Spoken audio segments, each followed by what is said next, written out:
Welcome back to the Student Voice podcast with 8YA3GXVG, where student trustees can discuss topical issues and events in education. My name is Stephanie DeCastro. I currently serve as a student trustee for the Toronto Catholic District School Board and the Public Affairs Coordinator this year for 8YA3GXVG, and I will be your host for today. In this episode of the Student Ambition series, we have some very special guests who will be discussing the importance of student voice and politics. And they have the floor to introduce themselves. Well, hi, I'm Marit Stiles. I'm the member of provincial parliament for the riding of Davenport, which is in sort of downtown West End, Toronto. But I'm also the NDP official opposition education critic in the Ontario legislature. It's great to be here. Hi, I'm Carson Kitchen. I'm a student trustee with the Grand Erie District School Board. I live in the small town of Simcoe, Ontario, which is just about 2 hours south of Toronto. And at OSTA, I am the secretary of the Public Board Council Cabinet. And I'm also very, very excited to be here. Thank you so much to you both for coming on today. We're super excited to have you here as we delve into the importance of student voice and politics. So as student trustees, we experience a more political environment. And with this being said, why do you both believe that student voice is so important to be heard and amplified in politics, whether it be at the board or government level? Well, I'm happy to start, although I do think Carson, as the student voice here, should be the one to start. But I should tell you, I also was a school trustee myself before I was elected to the Ontario legislature in 2018. And one of the things that I thought was really interesting being a trustee, because before I was elected, I honestly didn't understand much about the role of student trustees. But I was really impressed with how our student trustees were able to bring the voice of students so much into that really important and big decisions that school boards make every day. And, so why does it matter? It matters because students are the living, breathing recipients on a daily basis of the decisions that governments, like the one that's in power right now, make about schooling. And it impacts you directly in your classrooms, everything from, whether your leaky roof gets repaired in your school, or how many kids are in your class, what the curriculum is. All of those things are really decided by people who I think a lot of students often feel like they have very little control over. That's why you're the living, breathing recipients of all those decisions. Yeah, I definitely agree, Marit. And, just to kind of bring up like an anecdote, I've heard, many students, they've said, oh, we can't vote. We'll never be able to make real change. Or, we're just students, which is, those statements are kind of like super discouraging. And the fact is that our voice is really integral to politics, and not just in our education, but in all facets of our society, in all sectors of politics. And so, as cheesy as it might sound, we're quite literally like that next generation, whether current politicians consider it or not. And so the political decisions made today, they're going to have a direct effect on our futures. So, being the most impacted stakeholders to these decisions, our input should be, incredibly valued at a high level. That's a really good point. If I could just say one more thing, I think that, that's such a good point, Carson. It's not just about schools. We're thinking of young people as students in this moment, but it's also just as people who are going to live in our communities in Canada, in the world, and are going to live with the impact of decisions that are being made today. And I think for students today, and I'm sure we'll talk about this, but it seems like people are really conscious about it. That's why things like Fridays for Future and stuff are such a big deal right now, because you guys are really seeing the impact of, for example, many years and, generations of not paying attention to climate change and taking real climate action. You're seeing the impact of it now in a very real way. And you're the ones who are going to be living with the consequences of that. Yeah, I agree. Like you said, we're going to be the ones to live those consequences. It's also really inspiring to see, how much passion the youth have these days. And it seems that we're also going to be the ones to really combat a lot of the issues that we're facing the consequences of, from a lack of focus on previous generations. Thank you both. We've obviously seen very great impact of what student voice can do, and voices of young people in general. So are there any specific examples that you can think of with changes that you've seen made in communities, whether it be schools or the general community, or any policy changes in the government that are influenced by the power and the passion of student voice and the voices of young people? Yeah, specifically I've seen, recently in our school community that student voice and leadership has really led to some great initiatives. To cite the example of, just like right now, we've seen a lot of schools working both internally and with their communities to garner awareness and to gather humanitarian support funds for the conflict in Ukraine. So that's been a big thing that's kind of brought our school communities together to help with those in need. But then also provincially, like policy change. My time at OSTA has been, incredibly inspiring because I've been able to witness firsthand just how student voice can influence, provincial policy and decisions surrounding public education. So, since 2004, this organization has, made incredible change. It's, formed our roles as student trustees, but also in our public education system as a whole. And so I remember at the beginning of January, the provincial government announced the return to in-person classes right away, despite, the big surge of Omicron. No really kind of extra measures. There was a lot of, hustle and bustle that was made about that. And so through, statements from various stakeholders, including OSTA, and then incredible pressure made by not even just student trustees, but students across the province, province eventually announced a 2-week extension of remote learning, where more safety measures would be put in place in time for that return to in-person 2 weeks later. And so it was just like a great feeling. It was amazing to, see the passion again these students have for like advocating for safe schools, and then also seeing that tangible, real result from the government, thanks to the students in Ontario. Mm-hmm. Yeah, it's been a really impressive movement, I think. And, I know we're going to talk about this probably later on, but I mean, it's been frustrating. I think it's frustrating from where I sit sometimes that that often the government hasn't listened to students, I feel like, enough, or they haven't sought out that perspective. And so OSTA has such an important role to play, because you're really the only like kind of formal organization stakeholder that represents students that the government, can connect with that way. And I think you've done just extraordinary work that way, as have students in communities. And the other thing was, in the early days of the Ford government, when they stopped the health and physical education curriculum changes and the Indigenous curriculum writing changes that were happening. And they stopped that, they froze it, and actually rolled back what we all talk about as the sex ed curriculum, but by a number of years into like the 80s. And I just remember the first day that the students walked out of school to oppose that and to raise their concerns and voices around those issues. And I think there were 2 school walkouts in the end. But the first walkout, I'll never forget it, because I thought to myself, wow, like the government, you could tell, was shaky about this. They were shaking in their boots, because for any government to see the number of young people walking out angry about these issues, really well informed, and it was organized by students, you got to look at that and think those are all future voters. I thought that was a really important moment. And it also showed how students can use tools like social media in really important and effective ways to organize and insist on being heard. Thank you so much. You both bring up such amazing examples. I think when that walkout was happening, I was actually in the 6th grade. So that's kind of crazy to look back and see like how big of an impact that still has, because it was such a powerful push with student voice. So yeah, with this being like talked about, what can students do in their own communities to amplify student voice if they see things they don't like or they don't feel supported in their own communities? So in my opinion, in your own community, one of the simple things is if your school or, a school board issue, if, you don't have a desire to maybe like be a student trustee, you can always speak to your student trustee or student leaders at your own school, and then things can go up that way. Or even you can make a delegation to your school board, or if it's not as much with your school as it is community, you can also make delegations to your like county council or city council regarding your concerns. And nowadays we're really seeing how meaningful, student and youth voices, even on those municipal levels, can be. I know a lot of municipalities have expanded to like youth advisory councils as well to involve youth at that decision making, which is absolutely amazing. Another way I've seen other students and even student trustees be successful is to contact their local MPP or MP. I'm sure, Mart, you can touch on this later.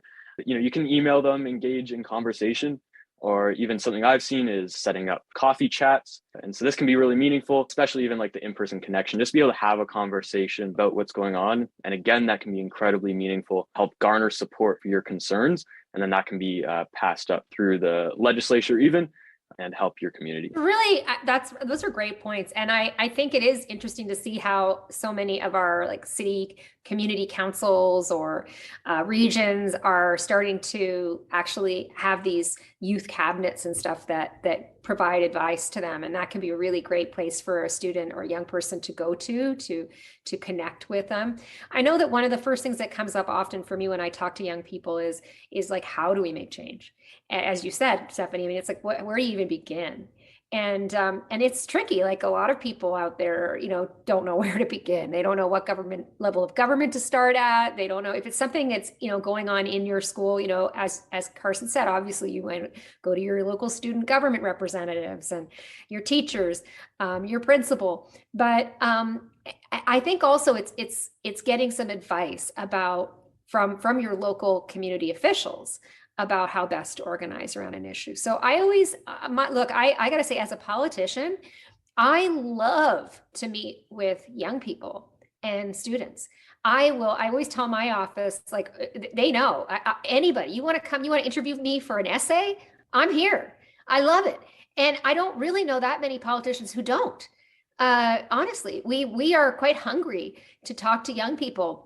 It can be harder if it's somebody like a minister who's got really big responsibilities, but I bet there's somebody in their office, one of their assistants will meet with you.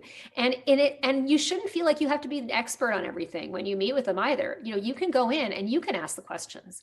Ask them, how they think this change could be made. Ask for their advice and assistance. I think that's a really important way to start. And, you again have a lot of tools at your disposal now that I think make it easier to organize. I'm a really big believer in organizing from the bottom up.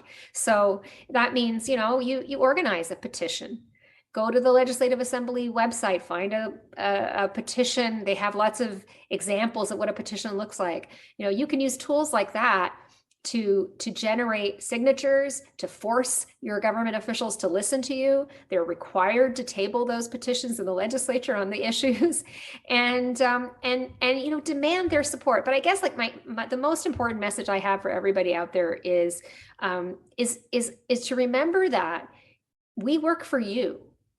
So I'm elected not just by the people who voted for me. I'm elected to represent everyone in my community. And that includes people who can't vote yet. So it is really important, and you should demand and demand better of your elected officials. If they're not meeting with you, show up with a group of you and stand outside until they meet with you. It's your right to demand that, and just don't feel like you have to be the expert on everything. Ask their opinion about how change can be made. And most politicians have worked at different levels. They have some experience too, and they're usually pretty happy to help you figure it out as well. Thank you so much for your points. I think they're all very important for a greater student body to know and understand, because it can be scary just like meeting with politicians. They all seem a bit older. They all look like they have busy lives. They probably do. Like, I'm not going to say look like, but you all have busy lives. And I think students kind of disregard that relationship just because they think it's like out of their reach. So I think those are very important points that you both bring up. Leading on to our next topic of discussion, like, what do you think are some of the biggest issues affecting students the most today in like school environments? And like, what can the government do to address them, or like, how do you wish to support them in a way? Go ahead, Marit. Oh, okay, I can go. I was going to say, I actually, I feel funny saying this because I'm not the student here, but I will tell you what I'm hearing from students. And I do hear from a lot of students. I hear from thousands of students across this province all the time because of my role as the official opposition education critic, which is kind of like, think of it like the shadow minister.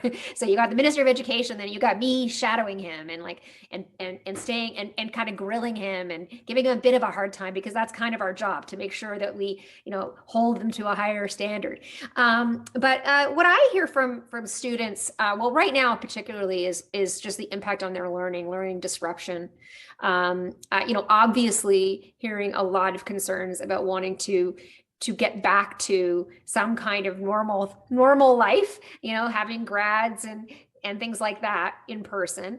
But I'm also hearing from a lot of students who are really concerned about things going sideways again, just in this moment. We're right now talking at a time when Omicron, like we now young people can get their booster, and they're taking masks off on Monday, and so people are feeling a little nervous about that. I hear that every day, because I think the sense is like, I don't want this to go sideways. I want to make sure we do have our graduations in person and things like that.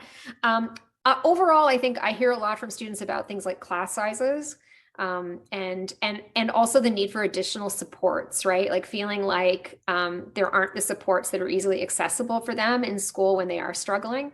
That's a big one that I hear from a lot of students about. And then I guess the other main thing I hear from a lot of students about is some of the sort of structural issues in our society and in schools, and specific to schools and education. I would say, issues like anti-Black racism, racism, discrimination, generally Islamophobia. These are the things that I do hear a lot from students about. Their concerns about wanting to deal with some of the deeper structural changes that have to happen in our school system. But as Carson said earlier, it's not just about the education system, right? I mean, students care about the climate in a really big way, as we've already talked about. Young people talk a lot to me about their concerns about their futures, also in terms of jobs and things like affordability. And I know it seems like very far away for some people, but I find it interesting that a lot of young people are already saying, how am I ever going to buy a house? How am I going to afford to live without my, staying at my parents' house my whole life, right? Am I going to be able to get a job when I graduate? Am I going to be ready for university or college after this couple of years of disruption? And what is the government really doing to help me right now? And I hear that a lot from a lot of young people. What's important is that those young people are sharing that perspective with me. But one of the other pieces that I've heard, especially in my school board, is socioeconomic statuses, and kind of the difference from there, and how people are accommodated in schools based on socioeconomic status, and how that kind of affects their, not even just academic success, but even just like social success in schools. So I think that's something that really needs to be addressed as we move forward, because it's really something that kind of gets swept under the rug, as we focus on, many other things. It's really important, and it's affecting a lot more students than we really think. So we need to make sure that we're addressing those.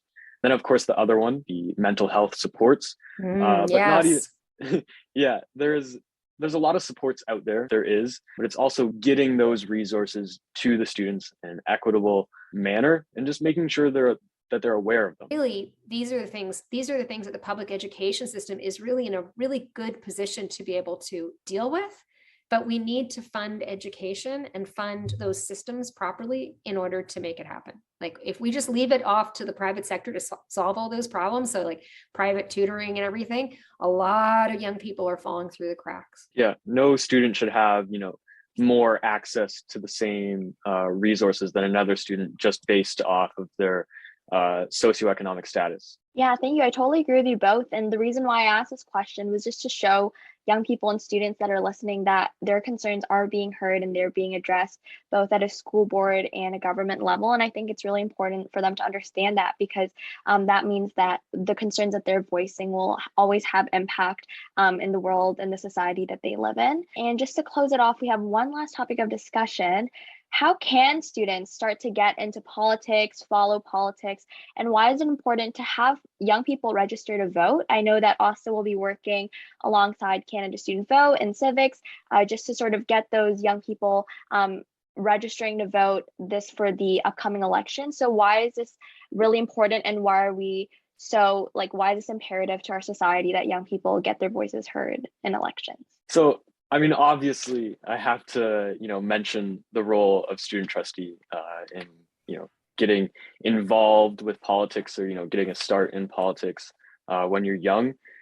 The amount I've learned about, politics, bureaucracy, and just even just communication with constituents, because it's a really unique role in such a short amount of time. In just 1 year, and at, the age of 16, 17, it's absolutely just mind blowing. So I really have to mention that if that is something that any student is interested in, they should definitely consider running for student trustee to really kind of learn about kind of inside and how it all works. I'm going to start with, why do you have to vote? Why should you vote? Well, look, I meet people all the time of all ages who tell me, I don't vote. I don't think it makes any difference. My vote doesn't really matter. I'm just one person, whatever. They never do anything that I want them to do anyways. But the way our system works, the parties with the most votes win those seats. And then the party with the most seats forms the government. And so your vote does matter. And, I have a riding, in my riding, we had an election in the fall, the federal election, right? The national election. And one of our candidates lost her seat. She lost the election by 76 votes. That's just 76 people. If they'd all voted for her, it would have gone differently. It makes a real difference. And I think the other thing is that I think politicians and governments have kind of taken young people for granted for too long, because their assumption is, and it has been true for the last few generations, certainly, that we haven't seen the same number of younger people voting. They tend to vote more as they get older. That's changing. And boy, if young people get out there and vote, if everybody who's voting for the first time this year gets out and votes, that'll have a huge impact, right? It really will. But yeah, those are all of our topics of discussions today. But I'm going to ask both of you to just share some closing remarks or any words of advice that you want to share to students who are listening today. I just wanted to say, thank you very much, Stephanie, for having me. And thank you to Marit for engaging with us in this discussion. I think it was really meaningful and awesome. And I'm really excited to see what the future holds for student voice, and even as it pertains to politics. I'm really excited to see where things go. Yeah, thanks so much. And Carson, I really appreciated all your thoughts that you brought into this conversation, and Stephanie too. It's I always say it's a real privilege for me to be able to be in this role as the NDP education critic, because I really do feel like it's partly my job to bring some of these voices of students in particular into the legislature. And so I'll be taking some of what we talked about today back into the legislature. I really hope that students who are listening will take away from this conversation that your voice matters, that there are lots of different ways to make your voice heard, and that you have the ability to make change.